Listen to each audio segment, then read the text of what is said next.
Hello hi friends, welcome back to Konda talks channel. ఇప్పుడు మనం ఎక్కడున్నామంటే బాలాపూర్ మహా గణేశుడు ఉన్నాడు కదా, బాలాపూర్ గణేశుడు రెడీ అవుతున్నాడు కదా, అక్కడ ఉన్నాం అనమాట. షెడ్ దగ్గర లక్ష్మీనారాయణ సింగ్ కళాకార్ అని చెప్పేసి మనకి ధూల్పేటలో ఇక్కడ బాలాపూర్ గణేశుడు రెడీ అవుతున్నారు. చాలామంది రిక్వెస్ట్ చేస్తున్నారు అనమాట. సో బాలాపూర్ గణేష్ ఎంతవరకు వర్క్ వచ్చింది అప్డేట్ ఇవ్వమని చెప్పేసి, సో అందులో భాగంగా నేను వీళ్ళకి చూపించడం జరిగింది. సో జై శ్రీ గణేష్, జై శ్రీరామ్.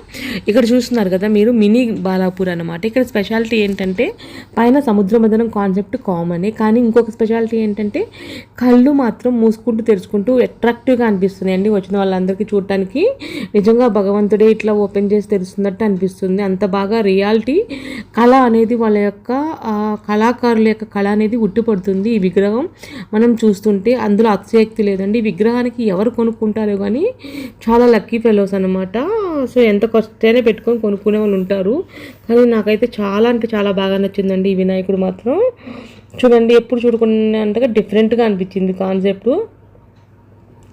చూడండి, ఇక్కడ బయట ఇంకొక వినాయకుడు ఉన్నాడు. ఇది ఇంచుమించుగా సేమ్ అలానే ఉంది, కానీ పైన మాత్రం పడగ ఆకారం వచ్చిందనమాట. 5 తలల పాము. ఇది ఆల్రెడీ పైన తలలకు పాములకు అయ్యాయి, ఇంకా వినాయకుడికి రంగులు వేయాల్సినవి ఉంది, అందుకే కప్పారనమాట దుమ్ము ధూళి పడకుండా. ఇక్కడ చూడండి, మెయిన్ వస్తుంది బాలాపూర్ గణేష్. ఈ గణేషుడికి ఎప్పుడు చూసినా ఇట్లనే ఉంచుతున్నారు, ఎందుకు రంగులు వేయట్లేదని అడగొచ్చు మీరు. పైన బ్యాక్ డ్రాప్కి రంగులు వేసారు చూడండి, మన సముద్ర మదనంకి. ఇంకా మిగతాదంతా ఇప్పుడే వేస్తే దుమ్ము ధూళిబడి ఖరాబ్ అవుతుందని చెప్పేసి కరెక్ట్గా రాఖీ ఫెస్టివల్ ఉంది కదా, మన రాఖీ ఫెస్టివల్, ఆ ఫెస్టివల్ అయిన తర్వాత షురూ చేస్తారంట. అప్పుడు మీకు డీటెయిల్డ్గా చూపిస్తామన్నమాట, అసలు ఎట్లా కిరాకు ఉంటుంది గణేష్.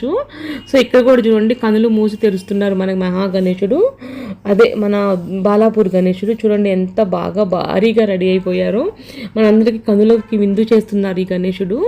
మనందరూ చూసిన వాళ్ళకి జన్మ ధన్యమే అనమాట ఈ గణేశుని చూసిన వాళ్ళకి. సో చాలా అంటే చాలా పెద్ద విగ్రహం అనమాట. సో నాకైతే నచ్చింది. మీకు ఎంతమందికి నచ్చింది ఈ విగ్రహం అనేది నాకు కామెంట్ సెక్షన్లో కామెంట్ చేయండి, నేను తెలుసుకుంటాను అనమాట. ఎవరైతే బాలాపూర్ ఫ్యాన్స్ అయితే ఉంటారో ఎంతమంది ఉన్నారనేది నేను తెలుసుకుంటాను. ఇంకా మీకు ఏమైనా రిక్వెస్టెడ్ వీడియోలు కావాలంటే నన్ను రిక్వెస్ట్ రూపంలో కూడా అడగవచ్చు. సో ఇంకా ధూల్పేటలో కూడా ఇంకేమైనా తెలియని షెడ్స్ ఉంటే కూడా చెప్పొచ్చు మీరు. ఇక్కడ చూడండి, వెనక బ్యాక్ డ్రాప్లో దుర్గామాత పెద్ద సేమ్ అదే కాన్సెప్ట్లోని పెద్ద దుర్గామాత రెడీ చేస్తున్నారు, అది కూడా చూపిస్తాను.